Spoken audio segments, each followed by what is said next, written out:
تو میرے بھائی اپنی زندگی میں تھوڑا سا تو دل بڑا کریں، تھوڑی تھوڑی گنجائش پیدا کریں.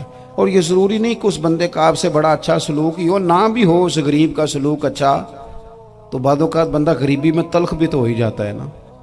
بعض اوقات انسان پہ غربت زیادہ آ جائے تو اس کی طبیعت بھی تو، بیمار آدمی سخت بھی تو ہو جاتا ہے. تو میری آپ سے یہ گزارش ہے کہ یہ جو دن چل رہے ہیں وہ ہمارے ہاں ہمارے حکمران کہتے ہیں مزید سخت فیصلے کرنے پڑیں گے. میں نے کہا تمہارے لیے تو آسان ہے، اس لیے کہ تم تو جس دفتر میں بیٹھ کے فیصلہ کرتے ہو اس کی تو بتی کوئی نہیں جاتی. تمہیں کیا پتا ہو، وہاں تو اے سی بھی 1 منٹ کے لیے بند نہیں ہوتا. یہ تو اس سے پوچھو باپ سے کہ جو عید سے پہلے اپنی بیوی سے مشورہ کر رہا ہے کہ عید آ گئی ہے، اگر بیٹی کے گھر کپڑے نہ بھیجے تو اس کی ساس باتیں کرے گی. یہ چھوٹی عید گزری تھی نا، تو ہمارے ہاں کچھ لوگ سمجھتے ہیں کہ سخاوت صرف رمضان میں ہی کرنی ہے، اور رمضان میں ثواب زیادہ ہے، ورنہ راشن ونڈن والے لوگ کو عیدوں بعد بھی بھوک لگ دیجئے. عید کے بعد بھی اسی طرح ہی غریب کے ساتھ پیٹ ہوتا ہے، لیکن توجہ نہیں.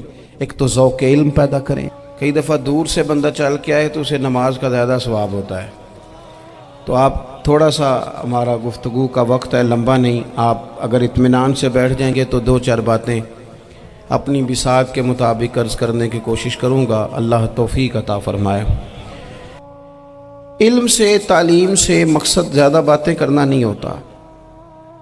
ایک آدمی بہت زیادہ باتیں کرتا ہے تو شاید بڑا عالم ہے، ایک شخص بہت زیادہ گفتگو کرتا ہے تو اس کے پاس معلومات زیادہ، ایسا نہیں. بلکہ حضرت عبداللہ ابن مسعود رضی اللہ تعالیٰ عنہ سے جب کسی نے پوچھا تھا کہ بڑا عالم کون ہوتا ہے، تو آپ فرمانے لگے جو رب سے زیادہ ڈرے وہ بڑا عالم ہے. اور دلیل انہوں نے یہ دی کہ اللہ کریم نے قرآن مجید میں فرمایا ہے کہ انما یخشی اللہ من عبادہ العلماء، اللہ کے بندوں میں سے جو عالم ہیں وہ رب سے ڈرتے ہیں. تو دینی تعلیم، اس کی معلومات حاصل کرنے کی کوشش کریں، صحیح کریں.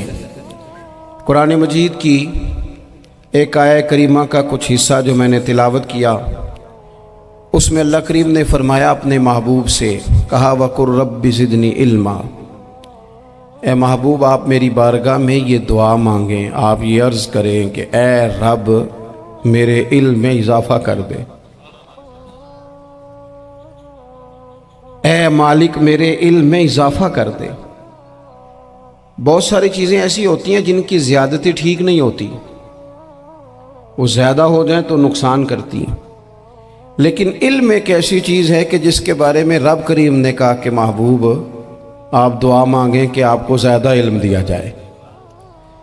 اور پھر علم ایک ایسی چیز ہے کہ کوئی بھی آدمی یہ دعویٰ نہ کرے کہ میں نے اب بڑا حاصل کر لیا ہے، میری اب تکمیل ہو گئی ہے، میں اب مکمل ہو گیا ہوں. جن کو اللہ نے غیب کے خزانوں کی کنجیاں دی ہیں نا، ان سے بھی رب کریم نے کہا ہے کہ محبوب آپ دعا کریں کہ مالک میرے علم میں اضافہ کر دے.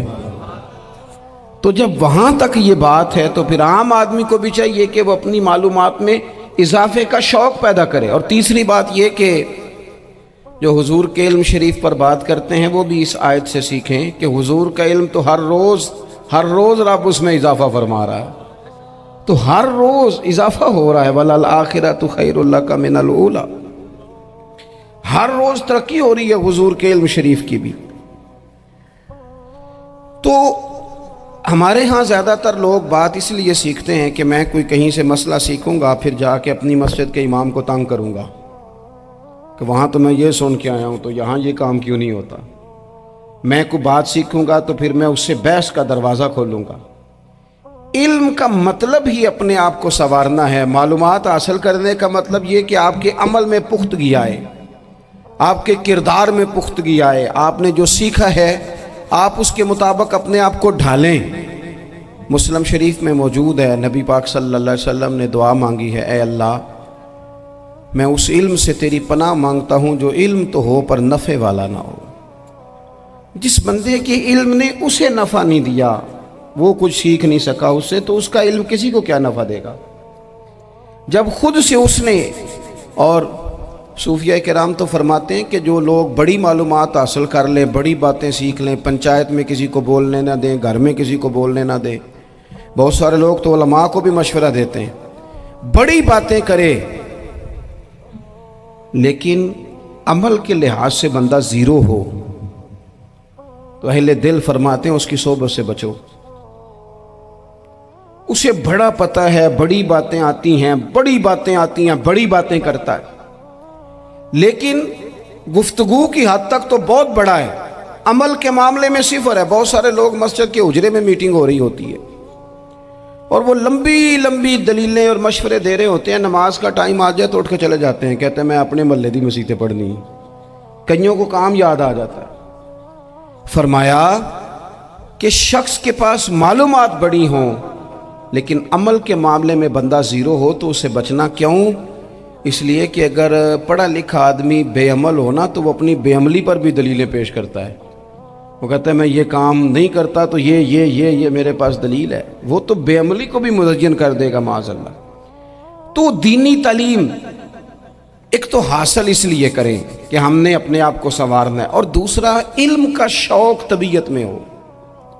دیکھیں نا، اللہ کے حبیب صلی اللہ علیہ وسلم نے فرمایا ہے کہ جو علم کے رستے پہ چل پڑا وہ جنت کے رستے پہ چل پڑا ہے۔ جمعوں میں، محفلوں میں کانوں کے ذائقے کے لیے نہ آئیں، اس لیے آئیں کہ میرے علم میں، میرے عمل میں یہ کوئی اضافے کی بات بنے گی، میں کوئی نصیحت حاصل کروں گا تو میرے دل کا زنگ اترے گا۔ ہمارے ہاں یہاں لوگ مزے کے لیے آتے ہیں اور آج کل لوگ فوٹو کے لیے آتے ہیں۔ ان دو کاموں سے نکل کر خالص اصلاح کی نیت سے علم کا شوق، ہمارے ہاں تیزی سے ایک حرکت کی گئی، علماء کا وقار خراب کیا گیا اور لوگوں کو دینی علوم سے دور کیا گیا، اور اس میں بعض بیچارے واعظین اور خطباء نے بھی کردار ادا کیا جب جعلی پیر کی تعریفیں کھول کے کی، اور اسے پتہ نہیں کہاں تک یہ اسٹیج ہوتے ہیں نا، ان میں کوئی بندہ اچھا لگے بھی تو اس کے لیے دعا کرنی چاہیے، تعریفیں نہیں کرنی چاہیے۔ تعریفیں اس کا کوئی فائدہ نہیں ہے، اس بندے کو تو دعا کا فائدہ ہے، اگر آپ کو اچھا لگ رہا ہے تو اسے دعا دیں، اس سے زیادہ کچھ نہیں کریں۔ اور ہمارے ہاں جناب وہ نقیب محفل بیچارے کی شامت آ جاتی ہے اگر تعریفیں تھوڑی کرے تو کہتے ہیں انہوں تو نام ہی نہیں لینا ہوں، وہ بھائی اس کے نام لینے سے آپ کا قد اونچا ہوتا ہے۔ تو علم اور عالم، ان دونوں چیزوں سے قوم کو دور کیا گیا۔ دینی تعلیمات کا فقدان ہے، جو میٹرک تک لوگ 60-70 کتابیں پڑھ جاتے ہیں انہیں بھی قرآن پاک ٹھیک سے نہیں پڑھنا آتا، دور کیا گیا۔ آپ مجھے بتائیے، چلیں ایک مسجد ہی آپ دیکھ لیں، اس مسجد کے اندر اگر ایک طرف ایک عالم دین مشکاہ شریف کھول کے بیٹھے ہوں، حدیث پاک کا درس ہو رہا ہے، یا بہار شریعت کھول کے بیٹھے ہیں، فقہی مسائل بیان کیے، اور اسی مسجد میں ایک بابا جی جبہ پہن کے تگڑا سا بڑی سی پگڑی باندھ کے اور 500 دانے والی تسبیح لے کے بیٹھے ہیں، اب ایک بندہ اندر آتا ہے تو وہ کدھر جائے گا؟ عالم کی طرف کہ بابا جی کی طرف؟ وہ کیوں جا رہا ہے بھلا بابا جی کی طرف؟ وہ اس لیے کہ ہم نے اسے یہ بتایا ہی نہیں کہ جس طرح سبحان اللہ سبحان اللہ سبحان اللہ پڑھنا عبادت ہے نا، اسی طرح دارابا پڑھنا بھی عبادت ہے۔ اسے ہم نے بتایا نہیں کہ جب تک علم کے رستے میں رہنا بھی عبادت ہے، جب تک اسے یہ سمجھ نہیں نہ آئے گی کہ جس طرح وظائف کی کتاب پڑھنا عبادت ہے اسی طرح مشکاہ شریف پڑھنا بھی عبادت ہے، حدیث بخاری کا درس لینا بھی عبادت ہے، مسلم شریف کی احادیث پر اپنے اساتذہ سے بیٹھ کر دروس پانا بھی عبادت۔ جب تک یہ پورا مزاج دیکھیں نا، نبی پاک صلی اللہ علیہ وسلم نے فرمایا رات کی ایک گھڑی بھر دین سیکھ لینا ساری رات نفل پڑھنے سے بہتر ہے۔ اب ہمیں سمجھنا چاہیے کہ کتاب پڑھ کے بھی بندہ رب رسول تک پہنچ سکتا ہے، کتاب و سنت رستہ آسان کرتے ہیں، لیکن ہمارے ہاں کیا مزاج دیا گیا ہے؟ بابا جی کے پاس چلو، ضرور جائیں بابا جی اگر نیک ہیں تو منع کوئی نہیں کر رہا، لیکن جو سوچ ہمیں حضور نے دی ہے ہم نے اسی سوچ کے مطابق اپنے معاملات کو ترتیب دینا ہے نا۔ اب ایک بات میں نے آپ سے پوچھی اور آپ نے کہا قوم ساری بابا جی کی طرف جائے گی۔ حدیث پاک کس طرح ہے؟ اللہ کے محبوب مسجد شریف میں تشریف لائے، دونوں جانب لوگوں کے حلقے بنے ہوئے ہیں، لوگ بیٹھے ہوئے ہیں، ایک حلقے میں لوگ اللہ کی یاد کر رہے ہیں، ذکر ہو رہا ہے، ایک حلقے میں بیٹھ کے ایک عالم کتاب و سنت کا درس دے رہے ہیں، ایک صحابی اور باقی سن رہے ہیں. خاص توجہ کریں نوجوان میری بات پر. رسول کریم صلی اللہ علیہ وسلم دونوں کے بیچ کھڑے ہو گئے اور کریم نے فرمایا دونوں محفلیں خیر کی ہیں، دونوں ہی حلقے خیر کے ہیں. اور پھر حضور فرمانے لگے مجھے چونکہ رب نے استاد بنا کے بھیجا ہے، میں چونکہ معلم بن کے آیا ہوں، یتلو علیکم آیاتنا ویزکیکم، میں چونکہ کتاب و سنت کی تعلیم کے لیے آیا ہوں. یہ لفظ کہتے کہتے حضور اس جماعت میں بیٹھ گئے جو دین پڑھ اور پڑھا رہی تھی. حضور وہاں بیٹھے جہاں بات دین کی ہو رہی، جہاں لوگوں کو اللہ رسول کی بات بتائی جا رہی. تو جمعے میں وقت پہ آئیں، اپنی دینی معلومات مضبوط کریں اور اپنے لیے مضبوط کریں. میں آپ کو بڑے درد سے یہ بات عرض کرتا ہوں، اگر دن میں 100 لوگ مسئلہ پوچھتے ہیں نا شریعت کا، تو ان میں 95 لوگ وہ ہوتے ہیں جو طلاق کا مسئلہ پوچھتے ہیں. والد صاحب نے، بیٹی کے والد صاحب نے 2 مہینے پہلے آرڈر دیا ہوتا ہے فرنیچر کا. بیٹے کی شادی ہو تو مہینہ پہلے شیروانی والے کو بھی کہنا پڑتا ہے، گاڑیاں بک کرانی پڑتی ہیں، میرج ہال بک، یہ سارے لوازمات ہم کرتے ہیں. سارا کچھ کیا، گاڑی سے گھر بسنا ہے، میرج ہال سے بسنا ہے، فرنیچر سے بسنا ہے. ہم نے سارا کچھ ان کو بتایا، لیکن کاش 2 گھنٹے بچی کسی معلمہ کے پاس جاتی، بچہ کسی استاد کے پاس جاتا، نکاح طلاق کے مسئلے بھی سیکھتے. میں دعوے سے کہتا ہوں اگر ہمیں پتہ چل جائے کہ 3 طلاقیں اکٹھی نہیں دینی چاہیے، کیونکہ دے دیں تو ہو جاتی ہیں، اگر ہمیں سمجھ آ جائے کہ نہیں دینی چاہیے، یہ مسئلہ بیان ہو، اور یہ والے مسئلے ہم محفلوں میں بھی نہیں بیان کر سکتے، اس لیے کہ لوگ کہیں گے مسئلہ تو وہ بیان کریں گے جس پہ نعرے لگیں گے. آپ قوم کو یہ کیا بتا رہے ہیں، یہ تو چھوٹا عالم بتاتا ہے معاذ اللہ اس طرح کی باتیں، تو بڑی بڑی کو نقطے کی بات بتائیں. خود اس طرح ہمارے ہاں وہ 1 گھنٹہ پہلے نہیں کہتے تگڑے ہو جو میں جملہ دینے لگا، وہ پتہ نہیں جملہ آ رہا ہے کہ ایٹم بم آ رہا ہے، تیار ہو جاؤ، جو میرا جملہ ضائع نہ کرنا، ادھر بھاگ کے چلا گیا ادھر بھاگ کے آ جاؤ. اللہ جانے وہ جس طرح کبھی لگتا ہے نا پٹاری سے، اللہ جانے کیا نکلے گا. میں جملہ دینے لگا ہوں تو میں کہتا ہوں تو آرام سے بیٹھ کے بھی جملہ دے دے، تیرے جملے سے کیا نکلے گا. اور تو جملہ نہ دے، ہمیں کوئی آیت دے، تو جملہ چھوڑ ہمیں کوئی حدیث پاک سنا. یعنی ہر نقیب، ہر خطیب، ہر نعت خواہ اٹھ کے کہتا ہے سارا قرآن ہی حضور کی تعریف ہے. اور بھئی اگر سارا قرآن حضور کی تعریف ہے تو چند آیتیں پڑھ دے پھر. تو نے پڑھی تو ایک بھی نہیں اور تو کہتا جا رہا ہے سارا قرآن ہی حضور کی تعریف ہے. یہ والی تعریف بھی تو سنانا قوم کو، جو یہ بچے ان کے استاد انہیں سکھا رہے ہیں اور یہ سیکھ رہے ہیں، اس طرف بھی تو سفر کریں. تو میرے عزیز، اگر لوگوں کو مسائل کا پتہ چلے تو سینکڑوں گھر بچ جائیں تباہ ہونے سے، بڑے بڑے گھر بچ جائیں. لیکن مسائل نہیں آتے. میرے پاس مسئلہ پوچھنے کے لیے کچھ لوگ آ گئے تو 4-5 سال کا بچہ بھی تھا جس کے والد نے غصے میں اپنی بیوی کو 3 طلاقیں دی تھی. تو چھوٹا سا بچہ، کپڑے بھی پھٹے پرانے، اور حالت بتا رہی تھی کہ غریبی ہے. تو جب میں نے مسئلہ بتایا کہ 3 طلاقیں ہو گئی ہیں تو واپس جانے لگے. تو بچہ مجھ سے کہتا ہے، دیہاتی آدمی تو کہنے لگا مولوی صاحب میری اماں تے نانی کہنی اسن پوچھ کے آئی آپ کہ ہن اسی لہدا لہدا ہی رہنا ہے. تو اس بچے کی نونہال کی وہ کیفیت دیکھی تو میں رو پڑا. میں نے کہا یار یہ بچہ بیچارہ ماں باپ کے ہوتے ہوئے یہ یتیموں جیسی زندگی گزارے گا کیونکہ باپ نے طلاق دے دی. کس طرح مسائل نہیں بتائے لوگوں کو، تعلیم سے آگاہی نہیں کیا. اور اس میں بہت بڑا ظلم ہے ان لوگوں کا بھی جو جنازے پہ کھڑے ہو کے تو کہہ دیتے ہیں، میری طرح کے لوگ اچھے علماء کی بات نہیں کرتا، وہ کہہ دیتے ہیں دیکھو جن لوگوں کو جنازہ نہیں آتا. بھئی آپ نے کس دن عشاء کے بعد کلاس لگائی تھی جنازہ سکھانے کی؟ یہ تو آپ نے کہہ دیا لوگوں کو قرآن کی ٹھیک نہیں آتا. تو یہاں تو بیچاری بیبیاں جن کو صحیح پڑھنا نہیں آتا وہ مشن بنا لیتی ہیں کہ میں نے اتنے 100 کو قرآن پاک پڑھانا ہے، بیوہ ہو گئی ہوں، طلاق یافتہ ہو گئی ہوں، ساری زندگی قرآن پڑھاؤں گی. ہم کیوں یہ مشن نہیں بناتے؟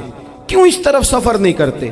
ایک تو دینی معلومات میں، دینی علوم میں اپنے آپ کو لگائیں اور ذوق پیدا کریں کہ جو چیزیں مجھے نہیں آتی میں نے وہ سیکھنی ہے، جو معاملات مجھے نہیں آتے میں نے ان کی طرف سفر کرنا ہے. ایک تو اپنا یہ مزاج بنائیں.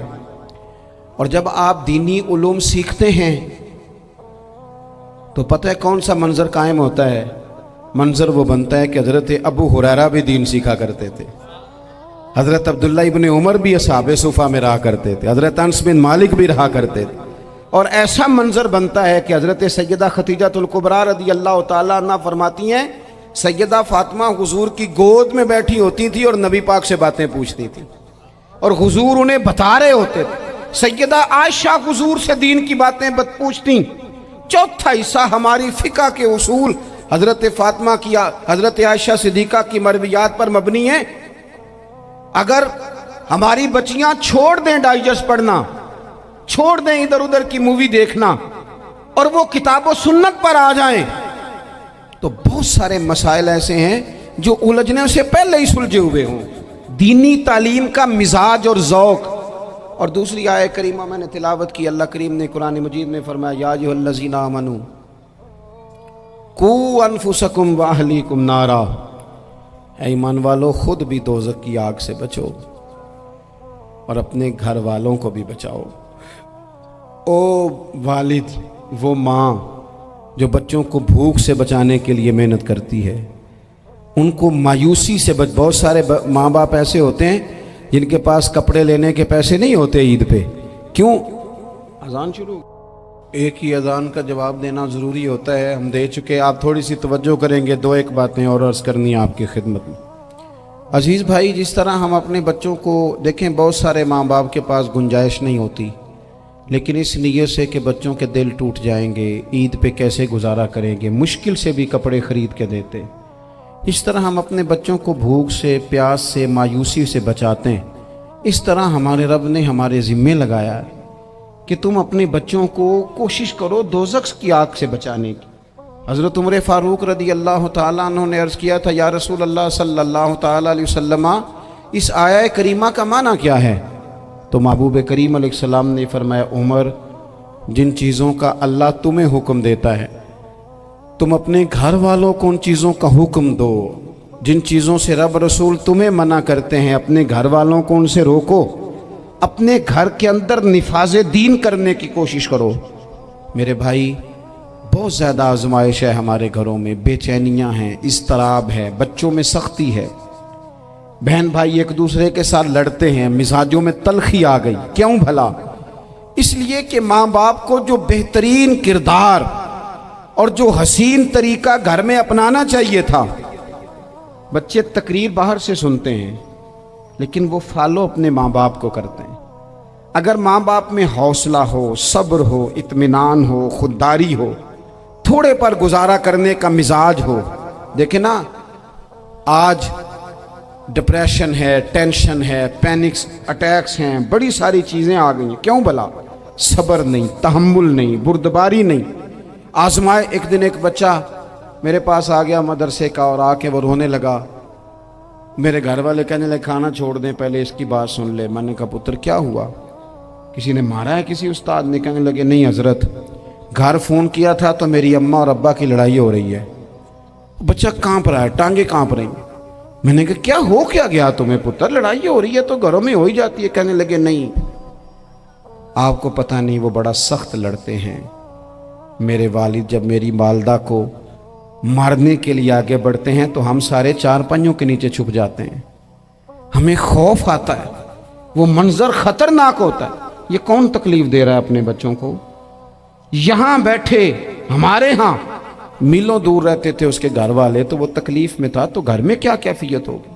اگر حوصلہ ہو، صبر ہو، قناعت ہو، اللہ کے دیے ہوئے تھوڑے رزق پر ہمیں راضی رہنا آتا ہو، ہمارے گھروں میں سکون آئے، اطمینان آئے، ہم جو زندگی بڑی خوشی خوشی گزار سکتے ہیں، ہمارے مزاجوں کا لالچ، ہماری طبیعتوں کی بے راہ روی، ہماری جھوٹی انا کا بت، ان ساری چیزوں کو ختم کر دیتا ہے۔ اپنی زندگی کے اندر اگر ہم وہ کردار اپنے بچوں کو دیں جس کردار میں موبائل بھی ہو، جس میں گاڑی بھی ہو، جس میں پیسے بھی لا کے ابا دراز میں رکھتا ہو، لیکن والد کا گھر میں مصلی بھی موجود ہو، اس کی کوئی تسبیح بھی ہو، وہ یہ بھی کہتا ہو کہ خدا نے اپنے فضل سے آج 5000 دیا ہے تو اس میں 1000 غریبوں کا بھی ہے، اس میں تھوڑا سا میں نے اللہ کی رضا کے لیے بھی رکھا ہے، اگر کوئی مشکل آ جائے تو وہ باپ اور ماں کو صبر کرتا ہوا دیکھتے ہوں. اگر ایک باپ کر بات کرے تو دوسرا برداشت کرتا ہو. خدا را اپنی اولادوں کو اس اذیت کا شکار نہ کرو. اپنے گھروں کے اندر وہ خودداری، وہ پیار، وہ وقار، وہ محبت، وہ انداز. آپ تھکے ہوئے ہیں، کوئی شک نہیں. آپ بہت سارے مسائل کا باہر شکار ہوں گے، کوئی شک نہیں. لیکن آپ باہر سے تھک کے آئے ہیں، اور اگر آپ باہر اپنی فیکٹری کے مالک ہیں اور دفتر کے بڑے ہیں تو گھر میں بھی تو آپ بڑے ہیں نا. آپ کی ماں بھی تو انتظار کر رہی ہے، اس نے بھی تو دکھڑا سنانا ہے نا آپ کو. آپ یہ دیکھیے کہ آپ کے بچے بھی تو انتظار کر رہے ہیں، وہ چاہتے ہیں کہ ابا آ کے بیٹھیں تو ہم ان کے سینے پہ چڑھ کے تھوڑا کھیلیں. آپ کی اہلیہ منتظر ہیں. کچھ باتیں بیوی کسی اور سے نہیں کہہ سکتی، صرف اپنے شوہر سے کہتی ہے. لیکن وہ تو آتے ہی جلال میں آ گئے صاحب. وہ کہنے لگے تو بڑی نالائق ہے، میں تھکا ماندہ آیا ہوں اور تو نے مجھے کہانی سنا دی ہے. وہ اس خاتون سے شدت کے ساتھ پیش آنے لگے. میرے رسول پاک کی حیات نور کو دیکھو. حضرت ام ایمن حضور کی رضائی والدہ ہیں، ان کی بھی خدمت ہو رہی ہے. حضرت حلیمہ سعدی آ رہی ہیں تو خدمت ہو رہی ہے. حضرت عباس حضور کے چچا ہیں تو کریم فرماتے ہیں میرے چچا ہیں باپ کی جگہ پہ. حضور دوست احباب صحابہ غلاموں سب کے ساتھ پیار کر رہے ہیں. 9 ازواج مطہرات ہیں گھر کے اندر. اور کیفیت یہ ہے کہ حضور صرف ان کی ضرورتوں کا ہی خیال نہیں کرتے، خواہشات کا ہی خیال نہیں کرتے، بلکہ میرے کریم کا طریقہ یہ ہے کہ کوئی بندہ آج بول کیا رہا ہے، وہ کہاں کھڑا ہے آج، اس کے جملے کس طرح کے ہیں، اس کا لہجہ کس طرح کا ہو گیا ہے اور اسے ٹھیک کیسے کرنا ہے. محبوب اس کا خیال فرماتے، توجہ کرتے. میں کہتا ہوں کہ ہم سب کو شوق آیا ہے آرام کرنے کا. میں صبح 11 بجے سے پہلے اپنے گھر سے نکل آیا تھا اور یہ وقت آ گیا ہے اور رات کو خدا جانے کس وقت گھر پہنچنا ہے. کئی دفعہ کیفیت یہ ہوتی ہے کہ گاڑی سے اترتے ہیں تو پھر دل کرتا ہے کہ کوئی اٹھا کے چلائے نہ کبھی. اس کے باوجود بہت سارے لوگ ناراض رہتے ہیں کہ ہم سے مل کے نہیں گئے، فوٹو نہیں کھنچوا کے گئے، فلانی جگہ چائے نہیں پی کے گئے. یہ تسلسل ہے. لیکن میں جتنا مرضی تھکا ماندہ گھر جاؤں گا نا، کبھی ایسا نہیں ہوا کہ میں گھر جاؤں تو بڑی ٹینشن میں جاؤں. میری گھر والی ایک دن مجھ سے کہنے لگی آپ نے کبھی نہیں کہا کہ میں تھکا ہوا آیا. بندہ تھک بھی تو جاتا ہی ہے نا، کبھی کہاں کرے نا. میں نے اسے کہا پتہ کیوں نہیں کہتا؟ اس لیے نہیں کہتا کہ میں نہیں چاہتا کہ میرے بچے یہ کہیں کہ ہم نے دین نہیں پڑھنا، ہمارا باپ تو بڑی مشکل میں ہے. ہم اپنے کام کے بارے میں اپنے گھر میں شکوے کرتے ہیں. آپ کسی بچے سے پوچھ لیں کون سا کام کرنا ہے، کہنا جڑا ابا جی کر دے رہے ہیں وہ نہیں کرنا. کیوں کہ ابا جی ہر روز تو کہتے ہیں میں بڑا الجھ گیا ہوں، یہ کام بڑا مشکل ہے. میں چاہتا ہوں کہ میں اپنے بچوں کو یہ بتاؤں کہ پتر میں تو جدھر جاتا ہوں پھول ہی پھول ہیں، میں تو جدھر سے گزرتا ہوں محبت ہی محبت ہے، میں تو جدھر سے دیکھتا ہوں دعائیں ہی ملتی ہیں، تاکہ ان کا شوق پیدا ہو. میرے عزیز آپ تھوڑا سا دل بڑا کریں.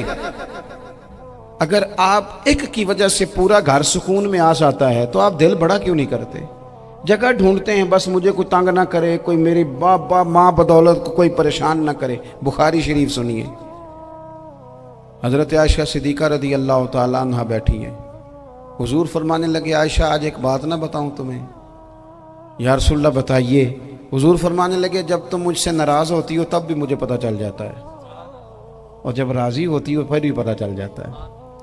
تو حضرت سید عائشہ صدیقہ بات سن کے بڑی خوش ہوئی. یا رسول اللہ وہ کیسے؟ حضور فرمانے لگے کبھی کبھی تم قسم اٹھاتی ہو. یا رسول اللہ ہاں. فرمایا جب ہوتی ہو نا راضی خوش تو پھر کہتی ہو مجھے رب محمد کی قسم صلی اللہ علیہ وسلم. پھر تم میرے نام کے ساتھ رب کریم کا نام ملا کے قسم اٹھاتی ہو رب محمد کی قسم. یا رسول اللہ بالکل ایسے ہی ہے. اور فرمایا جب تمہارے دل میں کوئی بات ہوتی ہے نا تو پھر تم کہتی ہو مجھے رب ابراہیم علیہ السلام کی قسم، پھر تم رب محمد نہیں کہتی. یہ بخاری مسلم میں موجود ہے. حضرت عائشہ صدیقہ نے تو بات سنی تو کھل گئی طبیعت، کہنے لگی کریم صدقے جاؤں یہاں تک خیال فرماتے ہو، کس کے جملے کہاں پہنچ گئے یہاں تک خیال ہے. فرمایا مجھے پتہ چل جاتا ہے کہ تمہاری کیفیت کیا ہے, کہاں کھڑی ہو. اور بھائی ہم تو اپنی ماں کا بھی خیال نہیں رکھتے. ہمارا باپ کہاں بیچارہ کھڑا ہے, وہ تو انتظار میں تھا کہ کوئی 10 منٹ میرے پاس بیٹھے گا. توجہ ہی نہیں, جذبات کا خیال ہی نہیں. حضرت عائشہ صدیقہ بات سن کے عرض کرنے لگے, یا رسول اللہ, مجھے رب محمد کی قسم ہو, میں صرف نام چھوڑتی ہوں, میرے دل میں ہر وقت مدینے والے محبوب ہی رہتے ہیں, نام ہی چھوڑتی ہوں صرف. او میرے دوست, تھوڑا سا جا. اور دوسرا عرض کروں گا, دولت اگر بہت عالی چیز ہوتی نا, بہت قیمتی, تو سب سے زیادہ سیدہ عائشہ کے گھر میں ہوتی. اگر پیسوں سے ہی سوکھ آتا تو پیسے سب سے زیادہ حضرت فاطمہ الزہرا کے کاشانہ نور میں ہوتے. او میرے بھائیوں, سونا وقت محبتوں سے گزارا جا سکتا ہے. او بھائی, میں نے تو اپنے گھر میں یہ دیکھا کہ میرے والد صاحب گرمی آتی تو فرماتے, او لو بھائی, تانوں پرواہ نہیں, میں تواڈے پڑھولے چ دانے پا دیتے نے تے تواڈی ماں نے مرتبان چ اچار پا دیتا ہے, لو اب تمہیں کہیں جانے کی ضرورت نہیں پڑے گی. اس پہ بھی وقت بڑا اچھا گزرتا تھا, اس پہ بھی ٹائم بڑا اچھا. 6 کھانے کھا کے بچے نخرے کر رہے ہیں. میں نے اپنے والد صاحب سے ایک دن کہا, میں کہ ابا جی تانوں پسند کی ہے؟ فرمان لگے, پتر جے تے لگی ہوئے بھوک پھر تے ہر شے, اور اگر بھوک نہ ہو تو پھر نخرے ہی نخرے ہیں, پھر کیا پسند ہونا ہے. طبیعت نہیں, اپنے گھروں میں اپنے دوستوں میں اطمینان پیدا کریں, اضطراب سے باہر آئیں. اور ایک بات اور عرض کرنی ہے, یاد رکھنا, تقریر باہر چلتی ہے, گھر میں نہیں چلتی.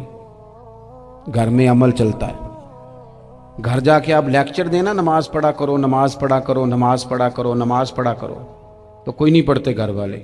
آپ گھر میں نماز خود شروع کر دیں. نبی پاک صلی اللہ علیہ وسلم نے فرمایا, گھروں کو قبرستان نہ بناؤ, کچھ نفلی نمازیں گھر میں بھی پڑھا کرو. اللہ کے پیارے رسول صلی اللہ علیہ وسلم کا گھر مسجد نبوی کے بالکل ساتھ ہے, دروازہ حضور کے گھر کا مسجد میں کھلتا تھا. لیکن نبی کریم صلی اللہ علیہ وسلم کیا کرتے تھے؟ حضرت عائشہ صدیقہ فرماتی ہیں, تہجد کی نماز گھر میں پڑھا کرتے تھے. آخری گزارش آپ حضرات سے کرنی ہے, اتنا بڑا مجمع ہے, اتنے سارے لوگ تشریف لائے ہیں.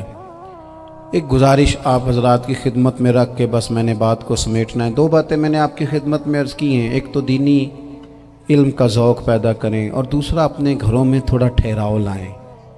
تھوڑا سا اپنے, یہ بچوں کے دستار فضیلت کا اجتماع تھا, اس لیے میں نے یہ بات عرض کی, اپنے گھروں میں تھوڑا حوصلہ قناعت لائیں. حضرت عائشہ صدیقہ رضی اللہ تعالیٰ عنہ فرماتی ہیں, ایسا نہیں تھا کہ ہمارے گھر کے اندر مال نہیں آتا تھا, اللہ کے فضل سے بڑا کچھ آتا تھا, لیکن فرماتی ہیں ہم اثار کر دیا کرتے تھے. حضور کا مزاج اثار کر دینے کا ہے. یاد رکھنا, شمع سے اگر کئی شمعیں جل جائیں تو اس کی روشنی میں کبھی کمی نہیں آتی. ہزاروں دیے بھی جل جائیں تو یہ دیے ماند نہیں پڑتے. مہنگائی بڑی زور کی ہو گئی, غریب آدمی کی آزمائش بڑھ گئی. ہمیشہ مہنگائی سے غریب لوگ متاثر ہوتے ہیں. امیروں کی تو چیزیں مہنگی ہو جاتی ہیں, وہ تو سنگل انہوں نے جمع کی ہوتی ہیں, مہنگی ہوتی ہیں تو ڈبل میں بیچتے ہیں. غریب پستا ہے. لیکن دکھ کی بات یہ ہے کہ ہم ایک دوسرے کا ساتھ نہیں دیتے. مقروض ذہنی اذیت کا شکار ہے. 3 دن ہے نا عید کے, تو ایک جوڑے سے بھی گزارے جا سکتے ہیں, ایک سے بھی. اکثر لوگ تو ویسے ہی عید کی نماز پڑھ کے سو جاتے ہیں, اور جو بیدار بھی ہیں وہ بھی کپڑے بدل کر کے جانور کے ذبح میں مشغول ہیں. ہم نے اس عید پہ کوشش کرنی ہے کہ ہماری گلی میں, ہمارے محلے میں, ہمارے دائیں بائیں تھوڑا سفر کریں, بچوں کو دیکھیں, سرکاری سکول سے نکلتے بچوں کو دیکھیں, مساجد مدارس سے نکلتے بچوں کو دیکھیں. ہم نہ 1-1, 2-2 کا ساتھ دیں. یہ جتنی سیاسی جماعتیں کام کر رہی ہیں, جن کی حکومت تھی, جن کی ہے, پتہ نہیں کل کس کی آئے گی. میں تو ذاتی طور پر ان سے پورا مایوس ہوں. مجھے تو نہیں لگتا کہ جتنے لوگ آج تک حکومت کر چکے ہیں, بار بار آتے ہیں یا پچھلی حکومت گئی ہے, ان کے پاس کوئی پلان ہی نہیں ہے. یہ تو بیچارے ایک دوسرے کی ٹانگیں کھینچنے کے علاوہ نہ کچھ کر سکے ہیں, نہ امید ہے کچھ کریں گے. لیکن غریب کی تکلیف بڑھ گئی ہے. میرے پاس 20 لوگ آتے ہیں, آتے تو وہ دعا کا کہنے ہیں, آتے تو صرف یہ بتانے ہیں کہ اس مشکل میں ہوں, دعا کرنا. لیکن دوستوں, لوگوں کی باتیں سن کے بڑی تکلیف ہوتی ہے. ہم کیا کسی کی مدد کر سکتے ہیں؟ ہمارے لیے تو مدارس چلانے مشکل ہیں، لیکن لوگ اذیت کا شکار ہیں، ذہنی کرب کے نیچے لوگ آ گئے، اتنی بڑی اذیتیں کھڑی کر دی گئی ہیں۔ تھوڑا تھوڑا دیکھو، 2 کا کھانا 3 بھی تو کھا ہی سکتے ہیں نا، 3 کا کھانا 4 بھی تو کھا ہی سکتے ہیں نا۔ میرے محبوب نے ہمیں یہ نہیں کہا تھا زیادہ گوشت پکانا، بلکہ رسول پاک نے تو رنگ ہی بڑا سادہ دیا ہے۔ کریم نے فرمایا عائشہ شوربہ ذرا زیادہ کر لو، پڑوسیوں کو بھی سالن دے دیں گے، تھوڑا شوربہ زیادہ کر لو، اسی کو بڑھا لو، تھوڑا شوربہ بڑھا لیں، تھوڑا تھوڑا ایک دوسرے کی مدد کریں، دست شفقت رکھیں۔ گلیوں میں سنسان لوگ، اب تو لوگ ایک دوسرے سے دکھ بھی نہیں کہتے، وہ کہتے ہیں دینا کسی نے ہے کچھ نہیں، اور تماشا الگ سے بن جائے گا۔ دوستو، ہم نے خود ایک دوسرے کا ہاتھ بٹانا ہے۔ جو لوگ صاحب ثروت ہیں، دیکھو ایک ہی باپ کی اولاد ہوتی ہے، ایک کو اللہ بڑا نواز دیتا ہے، 2-3 کمزور رہ جاتے ہیں، اس کو چاہیے وہ دوسروں پہ دست شفقت رکھے۔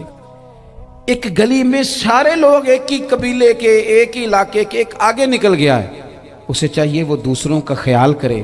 عزیز بھائیوں، ہم نے اس کمر توڑ مہنگائی کے دور میں نے جمعے میں امیر لوگوں سے کہا تھا کہ قربانیاں کرنی تو ہے ہی، تو تم تو سارا سال گوشت کھاتے ہو۔ کیا آپ کو بتاؤں کہ ہم اس وطن میں رہتے ہیں جہاں فریج اور فریزر بڑی عید سے پہلے زیادہ بکتے ہیں۔ فریج نہیں لے آؤ، بڑی لے آؤ، چونکہ گوشت سیو کرنا ہے، سارا سال بھی تو ملتا ہے نا امیروں۔ میں نے تو کہا تھا اس گاؤں میں لے جاؤ جہاں قربانی کوئی نہیں کر رہا، ذبح ہی وہاں جا کے کر لو، تھوڑی سی گنجائش بنائیں اپنے دلوں میں۔ یہ ضروری نہیں کہ سامنے والا آپ کا شکریہ بھی ادا کرے۔ حضرت عائشہ صدیقہ رضی اللہ تعالیٰ عنہ، اماں جی ایک کنیز رکھی ہوئی تھی، حضرت عثمان غنی نے دی تھی کہ آپ کی خدمت کریں گی، تو وہ کنیز کہتی ہے کہ اماں جی تو میری بھی روٹیاں پکا دیتی تھی، وہ تو میرے لیے بھی کھانے کا اہتمام کر دیتی تھی، لیکن کوئی دروازے پہ اگر مانگنے آتا تو حضرت عائشہ صدیقہ مجھے کہتی اسے خیرات دے آؤ، تو میں کہتی اماں جی یہ کام تو لوگ دوڑ کے کرتے ہیں اور آپ یہ مجھے کہہ رہی ہیں میں کر دوں؟ تو حضرت عائشہ فرماتی جب کوئی بندہ کسی کو دیتا ہے تو وہ شکریہ ادا کرتا ہے، میں چاہتی ہوں وہ شکریہ بھی تیرا ہی ادا کر جائے، میں نے جو اجر لینا ہے وہ رب کی بارگاہ سے لینا ہے۔ تو میرے بھائی اپنی زندگی میں تھوڑا سا تو دل بڑا کریں، تھوڑی تھوڑی گنجائش پیدا کریں، اور یہ ضروری نہیں کہ اس بندے کا آپ سے بڑا اچھا سلوک ہی ہو، نہ بھی ہو اس غریب کا سلوک اچھا، تو بعض اوقات بندہ غریبی میں تلخ بھی تو ہو ہی جاتا ہے نا۔ بعض اوقات انسان پہ غربت زیادہ آ جائے تو اس کی طبیعت بھی تو، بیمار آدمی سخت بھی تو ہو جاتا ہے۔ تو میری آپ سے یہ گزارش ہے کہ یہ جو دن چل رہے ہیں وہ ہمارے ہاں ہمارے حکمران کہتے ہیں مزید سخت فیصلے کرنے پڑیں گے۔ میں نے کہا تمہارے لیے تو آسان ہے، اس لیے کہ تم تو جس دفتر میں بیٹھ کے فیصلہ کرتے ہو اس کی تو بتی کوئی نہیں جاتی، تمہیں کیا پتا ہو، وہاں تو اے سی بھی 1 منٹ کے لیے بند نہیں ہوتا۔ یہ تو اس سے پوچھو باپ سے کہ جو عید سے پہلے اپنی بیوی سے مشورہ کر رہا ہے کہ عید آ گئی ہے، اگر بیٹی کے گھر کپڑے نہ بھیجے تو اس کی ساس باتیں کرے گی۔ یہ چھوٹی عید گزری تھی نا، تو ہمارے ہاں کچھ لوگ سمجھتے ہیں کہ سخاوت صرف رمضان میں ہی کرنی ہے، اور رمضان میں ثواب زیادہ ہے، ورنہ راشن ونڈن والے لوگ کو عیدوں بعد بھی بھوک لگ دیجئے، عید کے بعد بھی اسی طرح ہی غریب کے ساتھ پیٹ ہوتا ہے، لیکن توجہ نہیں۔ ایک تو ذوق علم پیدا کریں، ایک اپنے گھر میں اطمینان کا ماحول لائیں۔ تیسری گزارش یہ ہے کہ مہنگائی اور سختی کے اس دور میں اپنے مسلمان بھائیوں کا، عزیزوں کا، اہل محلہ کا ہاتھ بٹائیں، پیار کریں۔ اللہ کے حضور دعا ہے اللہ ہماری اس حاضری کو قبولیت کا شرف عطا کرے۔ حضور کا مزاج اظہار کر دینے کا ہے۔ یاد رکھنا، شمع سے اگر کئی شمعیں جل جائیں تو اس کی روشنی میں کبھی کمی نہیں آتی، ہزاروں دیے بھی جل جائیں تو یہ دیے ماند نہیں پڑتے۔ مہنگائی بڑی زور کی ہو گئی، غریب آدمی کی آزمائش بڑھ گئی۔ ہمیشہ مہنگائی سے غریب لوگ متاثر ہوتے ہیں، امیروں کی تو چیزیں مہنگی ہو جاتی ہیں، وہ تو سنگل انہوں نے جمع کی ہوتی ہیں، مہنگی ہوتی ہیں تو ڈبل میں بیچتے ہیں، غریب پستا ہے۔ لیکن دکھ کی بات یہ ہے کہ ہم ایک دوسرے کا ساتھ نہیں دیتے، مقروض ذہنی اذیت کا شکار ہے۔ 3 دن ہے نا عید کے، تو ایک جوڑے سے بھی گزارے جا سکتے ہیں، ایک سے بھی۔ اکثر لوگ تو ویسے ہی عید کی نماز پڑھ کے سو جاتے ہیں، اور جو بیدار بھی ہیں وہ بھی کپڑے بدل کر کے